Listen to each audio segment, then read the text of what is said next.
Howdy folks, and welcome back to World of Warships with Rear Admiral Jingles. And before we get started, I thought I'd just get a quick plug-in for tonight's Armchair Admirals live stream on the official World of Warships channel, where we'll be discussing the greatest single defeat in US Navy history, the Battle of Savo Island during the early stages of the Guadalcanal campaign.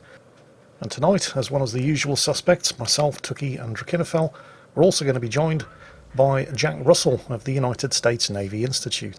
So looking forward to that and hoping to see as many of you there as possible. Now, today's battle. This is Gepard 1 in the American Tier 8 Premium US Navy battleship, the USS Massachusetts. Big Mamie herself, a South Dakota class battleship, built under treaty limitations and boasting a pretty well balanced spread of speed, armament and firepower. Of course, the main selling point of the Massachusetts, other than being a well-balanced Tier 8 premium battleship, is the insanely good secondaries. The Massachusetts has a lot of them, they are exceptionally accurate, and if you build for it, they have ridiculously good range, rivaling, in fact, arguably even surpassing, the secondary firepower of high-tier German battleships like the Bismarck, Frederick the Great, and Großer Kurfürst. But things are just getting started here for Gepard. The enemy carriers, scout planes, well, rocket attack planes, but yeah, scout planes have just overflown the Hatsuharu, spotted him too late to get an attack off, and so he's doing a rocket strike on the Tallinn instead. I'm caught in the AA bubble of both the Tallinn and the Massachusetts. I don't think those aircraft are going to survive long enough to turn around and make another strike. That's if they dare. Oh no, they're coming around. Well, Gepard isn't too worried about the aircraft. He's got ships to shoot at. A couple of shots at the Cleveland, and combined AA firepower says nope to the second rocket strike, so not a bad start. Of course, the whole team are complaining that 4 of the battleships are heading to the right. In fact, somebody over on the left side of the map is even complaining, oh no, look, it's another lemming train. Hang on a second. 1, 2, 3, 4, 5, 6 ships going right, and there are 12 on a team. So that means there are 1, 2, 3, 4, 5, 6 ships going left. I don't think that guy really understands what a lemming train is. Plus, 2 of the ships that are heading right, 2 of the battleships, the Nagato and the New Mexico, they don't really count. And by the end of this video, you'll understand why. Shots out at the enemy Ismail. Oh, he's only gone and scored a Citadel. That's half of his health gone. Not bad. Looks like the enemy Parseval's coming in with its torpedo bombers. I know that those torpedoes are quite fast and quite accurate, but they do low damage and have a low chance to set a fire. Beyond that, yeah, here they come. He's probably going to take 1, maybe 2. No, just the 1. And yep, very low damage and no flood. Questionable use of the damage control there, since he was on fire, but it was a single fire and there was no flood caused by the torpedoes. But then again, nobody's spamming high explosive at him anymore. At least not yet. Did the Ismail just grounded itself? So he's still sitting broadside on. Then again, you shouldn't count on scoring citadels at long range. With the South Dakota battleship, like the Massachusetts, every time you fire. The guns are not particularly accurate, the shells are slow, they're heavy, they hit hard, but they take a long time to get there. They're more accurate than the Alabama, but that's not saying much. So, the Ismail gets away with it for now. The Parseval's coming back in with its AP rocket attack planes. Gepard's still gunning for the Ismail over there. There is an enemy destroyer. I think it was a Shinonome inside that smokescreen. His torpedoes were just spotted by the friendly Hatsuharu. Oh, there he is. Not inside secondary gun battery range, unfortunately, and he's managed to go and detect it again anyway, so he gets to live for now as Gepard lines up some shots on the Ismail, who's still reversing off the island that he just ran into. And these shells do take a long time to get there. There's some return fire coming, couple of thousand damage. Yeah, whatever, we'll take it. Gepard has, however, become the focus of attention from both the Miyoko with its 8-inch high explosive and the Ismail, who's biting back with his 14-inch armor piercing. And since the Massachusetts only has 32mm of deck armor, it's particularly vulnerable to high explosive spam from heavy cruisers, so he targets the Miyoko. Again, even at this range, his shells take a while to get there, but when they do get there, holy shit, they get there. That was a paddling of epic proportions. Miyoko down, Miyoko down. He'll be taking a spanking from that salvo in the next ship that he loads up in. Meanwhile, it looks like the Ismail has been taking a bit of a spanking as well, and unfortunately has decided to not hide behind the island, given yet another nice fat juicy broadside to shoot at. and there's paddling number 2. A couple of shots out briefly from the secondaries as the Shinonome was inside secondary range, but has once again managed to go unspotted. Shinonomis can be dangerous ships. I mean, they're decent ships, but it's the fact that in order to unlock it, you have to go through the Science of Victory campaign, which means that if you see somebody in a Shinonome, they've at least played the game a fair amount, which gives them a better than even chance of being slightly competent. Not something that you can guarantee when you see somebody in a premium ship. They could have started playing the game that afternoon. Also, it's probably worth pointing out, the friendly Lexington has been doing a pretty good job of trying to support his teammates. He's trying to respot the Shinonome over there, and he has been dropping his fighter consumable. Weak source though the fighter consumable may be, he has at least been dropping it on the ships that needed it the most. And with the spotter plane up, he has the range to shoot at the enemy carrier, something that most people don't get the opportunity to do until the dying minutes of a battle, if at all. And the carrier is also about to experience something extremely unusual. Taking a paddling this early into the battle. Yes, I realise you're not supposed to be able to do that to carriers. Yes, I'm sure it'll be on the forums complaining about it within minutes, and yes, I'm sure that there'll be a patch out for it within weeks. But let's enjoy it while it lasts. Shinonome just got briefly respotted again as Gepard unloads a second salvo of 16-inch AP, and check out what the Shinonome does here. This is very, very cheeky. I'm pretty sure that what we're seeing here is the Shinonome going, hey, over here in the smoke screen, turn this way and get all of your guns pointing at me. You might be able to hit me by following the tracer. And he's doing it deliberately to get Gepard to turn into the torpedoes, which the Shinonome saw were going to miss. And Gepard very nearly fell for it. Well, he did fall for it. It was just that the Shinonome fired a couple of seconds too late in order to distract him and get his attention.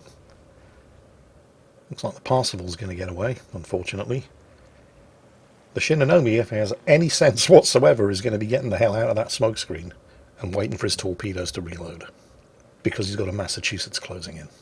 Likewise, Gepard knows he has to close the distance and catch that Shinonome in the open within secondary gun battery range before his torpedoes reload.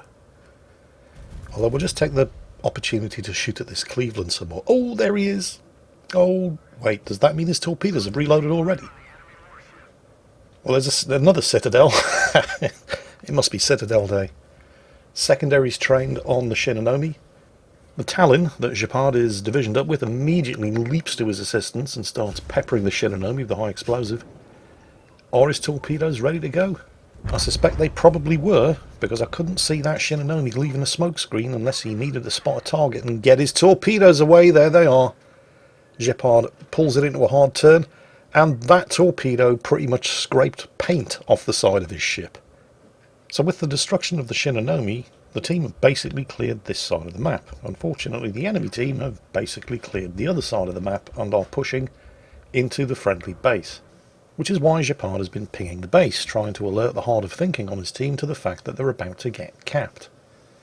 Now, do you recall earlier I pointed out that members of the team were complaining that 4 of their battleships were coming down this side of the map? And I said that yes, while that might be numerically true, those 2, the New Mexico and the Nagato, they don't really count. And the reason I said that should be starting to become apparent. So far, they've been about as much use to the team as an ashtray on a motorbike, with the New Mexico doing basically nothing, and the Nagato's sole contribution being claiming the killing blow on the Cleveland just a couple of minutes earlier. The team are being capped, And the two of them are still heading north, away from the cap circle, where the fight is. There's no fight up here anymore. Japard's just killed them all. And the New Mexico is asking for help. Help with what? There are no enemy ships up here anymore. They're all behind you. Look at the map. Japard's looking at the map. He's clearly thinking about motoring south. But then I think his spider sense starts tingling, because there's a whole bunch of enemy ships that were spotted over to the west. Some of them still are. Most of them aren't. Are they coming back? Because again, looking at the map, the carrier, the Fiji, and the other Nagato are successfully defending the cap against the Ognavoy, who keeps trying to sneak in there. The Graf Spee heading away. And any other enemy ships seem to be turning to the north. It's a bit too early to tell for sure. But now their base is being capped. Now you might be thinking to yourself, well, Jingles, how do you know that the New Mexico and the Nagato aren't also coming to the same conclusion as Japard here? How do you know that they're not coming up here in order to stand by to repel boarding parties as the enemy team rush north to defend their cap? How do you know that? I'll admit it's a possibility. Just wait and see what happens. Right now, Japard is convinced that there are enemy ships steaming north. Even the Ognavoy, who was capping the base, is no longer capping the base and was last seen heading north up the slot in between the two islands in the centre of the map. And the last reported positions of all of those enemy battleships who were clustered over there to the west within spitting distance of the friendly cap circle were last seen all turning north as well. And sure enough, here they come. And the friendly Lexington has even spotted the Ognavoy, as we suspected, heading north through the gap as well. And that's a lot of enemy battleships, but it's okay. No worries here, Japard. You've got a Nagato and a New Mexico with you. Or have you?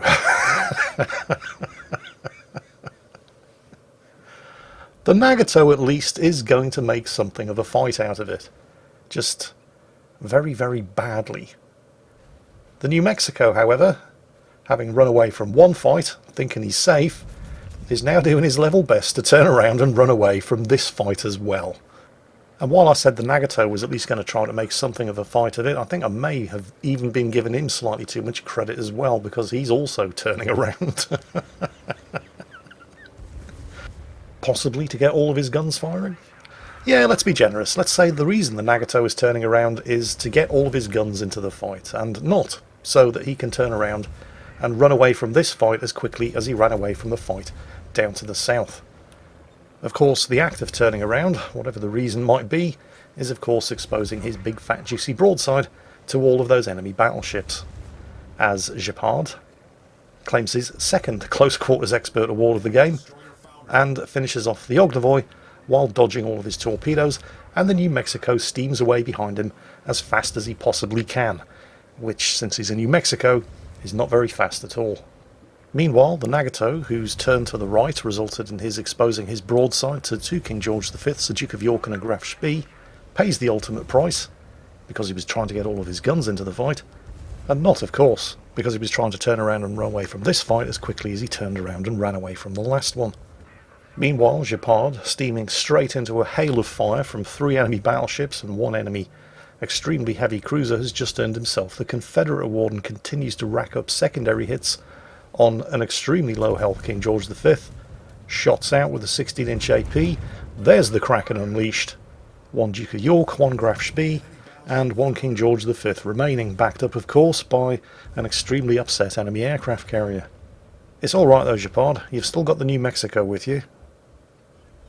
Or not.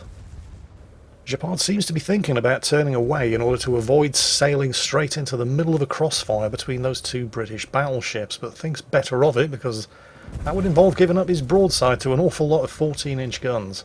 Although they do seem to be firing high explosive rather than armour piercing, so he would probably have been able to get away with it, but decides not to take the risk. And his last salvo did manage to knock out one of the King George V's gun turrets, but the 4 shots coming in there from the King George V indicate that it was not the turret with 4 guns in it, which was unfortunate. It looks like he's committing to a ram here, and the King George V appears to be well up for it. But then he starts hauling back on the throttle and pumps another armour-piercing salvo right into what appeared to be the cheek armour of the King George V, right underneath the turret, citadelling him from the front. And there's kill number 6. And did he also manage to get a high caliber along the way while we weren't paying attention? I think he did. He's on 177,000 damage. Meanwhile, the rest of the team have noticed what the New Mexico is doing, i.e. running away from the fight and being as much use to the team as a chocolate fireguard, and are questioning his motives and his right to... Oh, no, he's going to do it again. Oh! Same place on the Duke of York, same result as on, well, both of the King George V's. That's kill number 7. Holy shit, man. And there's the Graf Spee. Just ran out of friends. Oh, Graf Spee's got torpedoes, doesn't he? Oh, he's going to get torpedoed here, surely. Unless... Shots out. Oh, Citadel denied. There are the torpedoes. Although, I think he might take just the one. Yes, just the one. Not enough to kill him. And there goes the Graf Spee. Sadly, not kill number 8, although if you ask me, he deserved it. But is the New Mexico safe? That's what we all want to know. Has the New Mexico made it to safety with all of his health intact? And our survey says, yes, he has. Oh, well, that's a relief. We were all getting very worried there for a minute. But no, the New Mexico's fine. Everyone relax, recall the search parties. The New Mexico's going to be okay. Can't necessarily say the same about the Parseval, though. At least I hope not. He's not even moving. And then again, where's he going to run to? There's only him and the Asashio B left, and he's got ships closing in from all directions. Yeah, I think we're about to have a scratch one flat top situation. At least I fervently hope so. Shots out with the forward turrets. Looking good. Oh, boom! Headshot and kill number 8. Yes, really. Remember where you saw it first, kids.